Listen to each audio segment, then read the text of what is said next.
Hello everyone, welcome back in our channel. दोस्तों, आप सभी का स्वागत है। मैं हूं कपिल। तो आज की इस वीडियो में जो हमने टॉपिक पिक किया है, पेडागोगी टैग वर्ड, यानी कि ये कुछ वो वर्ड हैं जिनको देखते ही हम ऑप्शन को डायरेक्टली टिक हम कर सकते हैं। बिलीव करिए 10 से 15 क्वेश्चन आप बहुत ही आसानी से टिक यहाँ पे कर सकते हो। ओके, सुनाओ।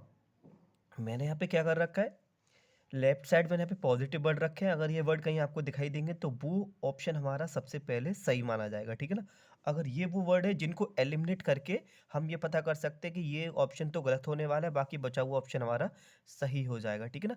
इससे पहले मैं एक बात आपको बता दूं, जब भी हम पेडागोगी क्वेश्चंस को हम टिक कर रहे होते हैं तो सबसे पहले हमें ये वो ऑप्शन चुनना होता है जो बच्चे के लिए सबसे ज़्यादा अच्छा होगा। मतलब उसमें सारी बातें जो बच्चों के लिए सबसे ज़्यादा एप्रिसिएट होंगी। ओके, हमें अपने अकॉर्डिंग ऑप्शन को टिक नहीं करना है, हमें बस बच्चों को ध्यान में रखते हुए वो ऑप्शन टिक करना है जो बच्चे के लिए सबसे ज़्यादा फायदेमंद क्या बातें होने वाली है, तो वही ऑप्शन हम टिक कर देंगे।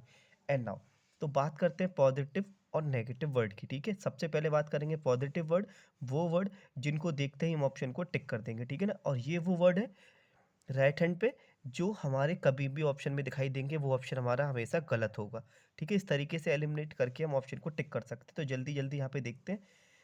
बच्चों को भाषा प्रयोग के अवसर देने चाहिए, ठीक है। प्रोत्साहित, ये क्या लिख रहा है, प्रोत्साहित करना चाहिए, ठीक है। इनकरेज यानी कि सक्रियता, एक्टिव होना चाहिए। चर्चा, ग्रुप डिस्कशन भी होना चाहिए। आकलन, पोर्टफोलियो, भाषा का अर्जन सहज होता है, ठीक है। स्वाभाविक, व्यापक कथन, ठीक है। मातृभाषा को स्वीकार करना, जैसे एनईपी में भी बोला गया बच्चों को मातृभाषा में 5th तक तो है, अगर मैक्सिमम बात करेंगे क्लास 8 तक भी माना जा सकता है। भाषा सीखने की क्षमता होती है बच्चों में, ठीक है ना। फिर इसके बाद और भी यहाँ पे देखो पॉजिटिव वर्ड है यहाँ पे, वो ये रहे, भाषा सीखने की क्षमता हो गया। पढ़ना अर्थ समझकर, बाल केंद्रित होनी चाहिए, बाल साहित्य होना चाहिए। अगर ये कहीं भी उसमें दिखाई दे रहे ऑप्शन में, वो ऑप्शन सही हो जाएंगे। अवसर देना, बच्चों को करके सीखेंगे तो ज़्यादा बेहतर तरीके से सीखेंगे। त्रुटियां अधिगम का हिस्सा होती हैं, अगर हम कोई भी चीज़ सीख रहे हैं तो मिस्टेक आपकी भी हो सकती है। हस्तपरक अनुभव यानी कि करके सीखना। अनेक संदर्भ में भाषा का प्रयोग, ठीक है। समृद्ध परिवेश, सहयोग से सीखना, यानी कि सब एक साथ मिलके सीखेंगे, तो ये भी ऑप्शन सबसे ज़्यादा करेक्ट वहाँ पे माना जाएगा। अगर ये वर्ड आएंगे तो ये वो कॉमन वर्ड है जो लगातार आपके सीटेट के एग्जाम में पूछे आपसे जा रहे हैं। तो वास्तविक जीवन से जुड़े हुए जो भी क्वेश्चंस होंगे वो सही होते हैं। सर्वांगीण विकास यानी कि होलिस्टिक डेवलपमेंट आपका होना चाहिए। समावेशी विकास, जिसमें सबको एक साथ लेके चलना चाहिए। लोकतांत्रिक होना चाहिए। दैनिक जीवन से जुड़ा हुआ कोई भी ऑप्शन आपको दिखाई देगा वो आपका सही होगा। दृश्य श्रव्य सामग्री होगा तो वो ऑप्शन अभी हमारा सही हो जाएगा। तो जल्दी से हम नेगेटिव वर्ड को हम यहाँ पे देख लेते हैं। ये वो वर्ड है जो हर एक सब्जेक्ट में भी आपके लिए वर्क करेंगे, मोस्टली चाइल्डहुड पेडागोगी में तो बहुत ही हेल्प करने वाले हैं ये, ठीक है ना। नेगेटिव वर्ड को अब देखते हैं। भाषा प्रयोग को नियंत्रित कर देना बिल्कुल ही गलत हो जाएगा। हतोत्साही यानी कि ये क्या हो गया, प्रोत्साहित हो गया, और हतोत्साहित करना बच्चों को, ठीक है, तो ये भी रॉन्ग है। लैंगिक भेदभाव, ये भी नहीं चलेगा। तुलना, किसी का कंपेयर करना, निंदा करना या पुरस्कार दे के सिखाना, ये भी गलत है। अस्पष्ट और निष्कर्षी, ये भी वर्ड दिखाई देंगे तो ये भी ऑप्शन गलत हो जाएगा। मानक भाषा पर बल देना, ये भी रॉन्ग होगा।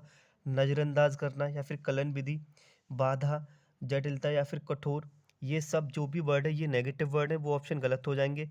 स्मरण करना, रटना, कंठस्थ करना, इन पे तो ऑलरेडी एनईपी ने रोक लगाई रखी है।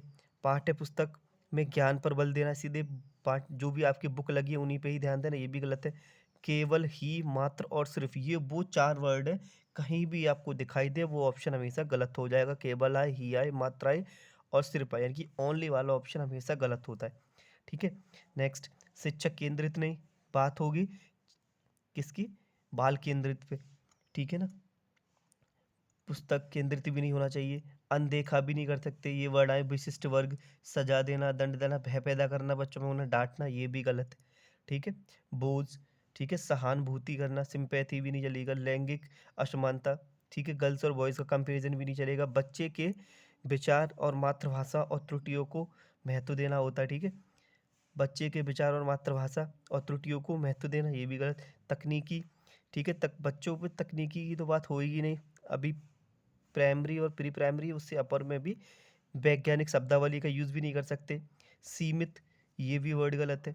व्याख्या करना, खाली स्लेट और कोरी पट्टी बच्चों को मान लिया कि बच्चों को कुछ भी नहीं है, बच्चा कुछ ना कुछ घर से सीख के ही आता है। जैसे मातृभाषा हो गया, बोलना सीखना, ये सब होता है। ये वो कीवर्ड है जिनको देखते ही हम ऑप्शन को आसानी से एलिमिनेट कर सकते हैं और टिक कर सकते हैं। तो जल्दी से आप इनको देख लीजिए फटाफट, और काफ़ी हेल्प आपको ये करेंगे। और इससे पहले भी मैंने सब्जेक्ट वाइज भी वीडियो आपको बना रखी है, आप जाके देख सकते हो। Pedagogy, tag word by Kapil, maths tutoring के नाम से आपको वो प्लेलिस्ट आपको आसानी से यूट्यूब पे मिल जाएंगी। तो जाइए और देखिए।